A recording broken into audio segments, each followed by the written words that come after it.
Today's shocking fact is about Hungarian deportations. After World War II, the Czechoslovakian government devised a plan to deport the Germans and Hungarians living within their borders. For much of the war, Hungary was an ally of Germany, which explains Czechoslovakia's negative sentiment towards these two nations, which were branded troublemakers and war criminals. The Czechoslovakian government asserted it could not move to a peaceful future with Germans and Hungarians living in the nation. But the Western powers that won the war were not too keen on the term deportation. Population exchange proved more palatable as masses of people moved in both directions. Around 120,000 Hungarians were deported from Czechoslovakia to Hungary, while almost 74,000 Slovaks willingly resettled in Czechoslovakia. Join us as we look into this shocking event in more detail. Did you know that over 120,000 Hungarians were deported from Czechoslovakia after World War II?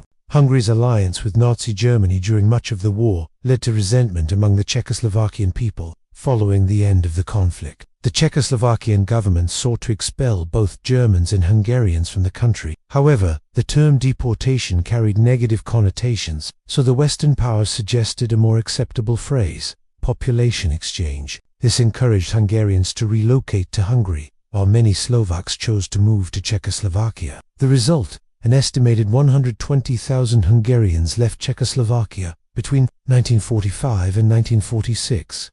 But why exactly were Hungarians targeted for deportation? Let's take a closer look at the historical context. Before World War II, Czechoslovakia was home to a significant Hungarian minority, particularly in the region of Subcarpathian Rus. These Hungarians had lived in the area for centuries and had become an integral part of the local population. However, when Hungary formed an alliance with Nazi Germany, it created tensions with Czechoslovakia. The outbreak of the war in 1939 and subsequent occupation of Czechoslovakia by German forces further exacerbated these tensions. As the war progressed, Hungary's military involvement and its treatment of Jewish citizens raised concerns among the Czechoslovakian leadership. When the Red Army approached Czechoslovakia in 1945, the country's political parties began discussing the possibility of expelling the Germans and Hungarians living within their borders. On May 6, 1945, the Czechoslovak National Council passed a resolution calling for the expulsion of all Germans and Hungarians who had collaborated with the enemy.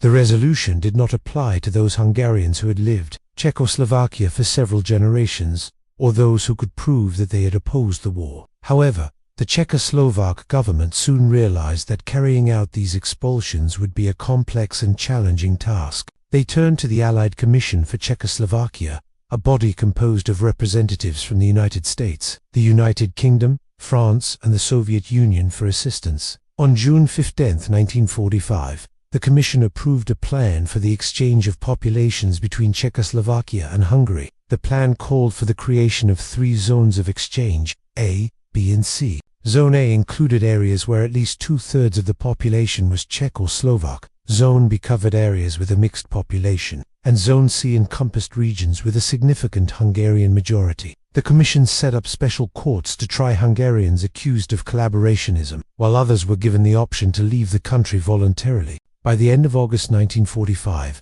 over 100,000 Hungarians had left Czechoslovakia. The Czechoslovak government then pressured the remaining Hungarians to move to Hungary, promising them better treatment if they did so. Many Hungarians accepted this offer and crossed the border into Hungary, where they were greeted by buses and trains that would transport them to various cities throughout the country. In total, approximately 120,000 Hungarians were deported from Czechoslovakia after World War II. This event had a profound impact on both countries and the individuals involved, shaping their national identities and leaving lasting legacies for future generations. Thanks for watching.